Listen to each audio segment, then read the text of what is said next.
light they wear was just here. You know, let me demonstrate. Just here. Hey.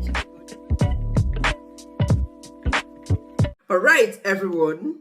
You are most welcome once again to my channel, and I am excited to share this to all the Africans in diaspora, wherever you are, in Australia, Canada, the UK, the States, United States of America, in Germany, Italy, anywhere you are that is not in African country. This content is very much going to be useful to you. Yes, if you listen to it, digest the message in the content, and then apply it to your everyday living or everyday lifestyle in diaspora, you'll be happy you are doing that by being yourself. Meanwhile, if this is your first time on my channel, you are absolutely welcome here. My name is Chinyere Ojike, a more vlogger here in the UK, talk about lifestyle, some tips on how to settle down as an immigrant in the UK. So feel free to relax, subscribe to my channel, turn on the bell icon so that you get notified each time I upload a new video. Let's go on with the main topic of discussion in this video. So I came across this very amazing African lady. For the first time, I fell in love with her. An African lady, you know. Oh my God, the way she presents her poems, I think she's a poet, though she's a professor, because she says she went to school during the COVID time and then got a PhD or something and became a professor, you know. In one of her videos I just listened to, Mama Africa, at Mama Africa, that's the name she goes by on TikTok. This is somebody I would always like to learn from. In fact, she's my mentor. Having just listened to her just once, I love her and I want to follow her, all her content day in, day out. So you can check her out. Meanwhile, to all Africans in diaspora, this is the video she shared. Watch it, enjoy it. Let's talk about it. No, not because I'm black, and sure enough, I ain't white, but because I am an immigrant, an alien, a foreigner. See, I speak the same words, comprehend the same phrases, but just because my tongue rolls in a different way, that don't mean I'm dumb. And see, yes, comprehend the English, because I probably speak more English, better English than you. I mean, if you cannot say my name right, moi, la, ro, then you have no right to tell me to say water if I know it as water. I mean, what is the meaning of this conversation? To drink water or to say water?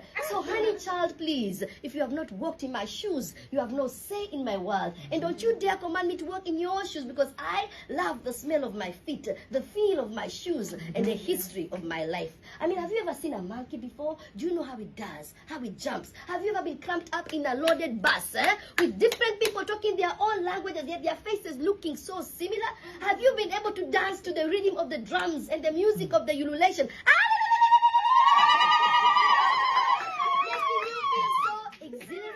No, you cannot understand. Just like I do not understand the Halloween madness. The calling before coming to visit. The biggest sale of the year and the exchange of gifts at Christmas and the time clock moving forward and backwards. My ways are not your ways and your ways cannot be mine. So please do not try to change me, because I have no reason to ask you to change, for I love you anyway. Whether Hispanic, American, Indian, Asian, African, we are all God's children. So why can't we relate, love our difference, exterminate our ignorance that is killing us, and bring flavor into this beautiful world? Thank you. That was a resounding motivational lines by our sister Anne. If you are an African in diaspora, you know what I'm talking about. Yes, because often at times, a lot of us will come here, we decide to change and begin to speak in tongues, even when we don't even know how to say it rightly. A couple of months is even far. The first week here, you begin to speak in tongues. When somebody calls you on the phone, you begin to say, And the worst thing we do is come in here to change our names to the English names, just to make it easier for these people to pronounce our names, forgetting our original identities. And yet they still see you as someone who cannot read, someone who is from a dark nation, someone who cannot differentiate their right from their left. Yet you are trying to make your name very easy for them to pronounce. If they cannot pronounce your name, I don't know what to tag that, but you do everything possible to pronounce names such as Lensley. Is a difficult one. They have loads of names that are very hard to pronounce, but we try as much as we could to pronounce these names. That aside, now, I think I've talked about this. A lady once mentioned that her little daughter that was less than 2 years old is always comfortable around the white people, that the girl is not comfortable staying, her daughter, less than 2 years, wasn't comfortable staying among black, that each time she sees the black, she screams, she cries. The black, a Nigerian couple, they were the ones talking about this. You know, that really pierced my heart, because those you are pushing your little girl to, they don't even see. I mean, a butterfly cannot call itself a bird among the birds. They don't even take you as one of them. So why are you pushing your daughter and also speaking on her behalf that she feels more comfortable among the whites and uncomfortable?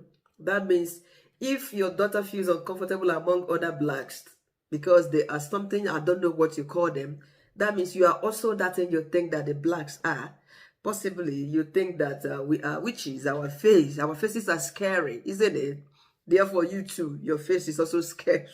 Should also be scary to your daughter. So these are some of the things we do that are not right when we come to Obodo Oyibo, abroad, precisely. You know, we overdo things. And sometimes we use our hands to belittle ourselves, to put ourselves in a position that people look down on us, because we do not cherish what we have, because we are entirely not proud of what we have, who we are, which is so wrong. Don't put yourself aside. You know, there are a lot of activities like this Halloween that just passed. A lot of us that are new, we put up, we want to celebrate, we want to, even when we don't know the origin of that. But then, in our African tradition, we have cultures as in, or events like masquerade displays. We cast and bind and see those things as fetish. We don't go around to see masquerade. I don't do that, honestly. But I can, it's part of our culture. You know, I cannot condemn it. But what I should condemn also is when they use them juju, fetish stuff to do it. You know, but we come here, we do Father Christmas. This is Oyibo kind of stuff they do. And Halloween again, that we don't know the history of that. We celebrate all this, Gaffos night, this blah, blah, blah. You know, it is not bad. This is other people's way of life. We should also respect that, you know, but castigating ours entirely, especially trying to change your identity because you want to you want to present yourself to look good or to be acceptable before strangers. That is so wrong. At workplace, this is where we display a lot of stupidity, you know, trying to sabotage our fellow blacks, trying to appear good before, you know, foreigners, because you think that they would give you, they would promote you, or they would give you a position that is higher above all other positions because you are bringing down others. That is so wrong. The other day in Middlesbrough, that was during summer, about 2 months ago, I was in Middlesbrough, or a month ago, 2 Nigerian ladies, possibly they were new here. I was telling my husband, I said, these girls, if you needed to have seen them, they wore ordinary tights that is just here. The tights they wear was just here. You know, let me demonstrate. Just here. And they wore something that is all this off-shoulder singlet, you know. I don't know how to describe these 2 ladies. And both of them were wearing the same thing. Possibly students that are new. You know, I was like, what is the meaning of this? And they were also doing like they were feeling cold. I said, this is what we do wrong. They have come to this place and saying, okay, this is how some of the Oyibo teenagers or young adults, girls, the way they dress, you know, they can wear some off-scene stuff, some wear these tights that are so transparent, you could see the panties and everything inside, you know. So you choose to dress like this because maybe you have seen that Igbo people, they do this, forgetting where you are coming from. You have an identity to protect. You have a family. I mean, your parents, your sheep, you have them, they are looking up to you. You know, you have to protect all this. Don't come here, you want to switch, you want to become Oyibo overnight. That does not even make you acceptable to these people. They still see you as that. Even, let me shock you, misrace. Do you understand what I mean? Misrace, when Oyibo born Pikin to a black lady, that Pikin is still seen as a black, not as a white. They target black British, black American, black this and that. You know, talk more of you. Your papa no be Oyibo. Your mama no be Oyibo. Your grandparents self, your color self, your hair is just like my own. Chakare, chakare, chakare. And now, you are forming Fune. You want to dress like them. You want to celebrate or whatever they celebrate. Have you ever been to Oyibo concerts before? They are laughing jackass. They will talk and laugh. You wouldn't even understand. You know, so why do you want to throw your culture away, despise your own people, and then it's not bad to embrace other people's culture. But what I'm saying is this: don't throw your identity away, and don't bring yourself down or bring others down because you are trying to be acceptable. Look at what this lady said. They have their cultures. They cannot even understand ours. Ours are entirely, in fact, I praise Africans because we travel a lot. A lot of Oyibos, when I say Oyibo, for Westerners, they don't even know that Africa has 54 countries, which is so sad. They see Africa as one country. They don't know that it's a continent with 54 different countries, different cultures. Even in Africa, for instance, Nigeria, my country, we have over 250 ethnic groups with different languages. A Yoruba person, I don't understand their language. Most of their food different from ours. Something like their popular Ewedu and Amala. We have our own in the eastern part of Nigeria. You know, our popular soup, they vary a lot. We have Calabarese, you know, people from rivers, and you know, we have the Northerners. Oh my goodness, they have their language. So Nigeria is so vast. This is just one country out of the 54. And they have their currency, different one. Kenya, they have their language. I know they have different tribes over there. South Africa, they have different tribes in South Africa. You know, I cannot name them. And you come to Ghana, I know certainly they might have different languages. And even among the Igbos, I am from the eastern part of Nigeria, Igbo precisely. My husband is an Igbo man. Some things he says in his dialect, I don't understand them. Because I speak the general Igbo. Igbo is Igbo. I am from Imo State, he's from Imo State. Yes, in that Imo State, Nigeria has 36 states. Then we are from one of the states, Imo State precisely. He's an Owerri man, and I'm from Olu. In fact, sometimes when he says something or I say something, I have to explain that. An NBC person, they rap their Igbo, they sing it. Ebonyi State, the way they say good morning, Tokwa, Ndokwa, you will be surprised. What's that?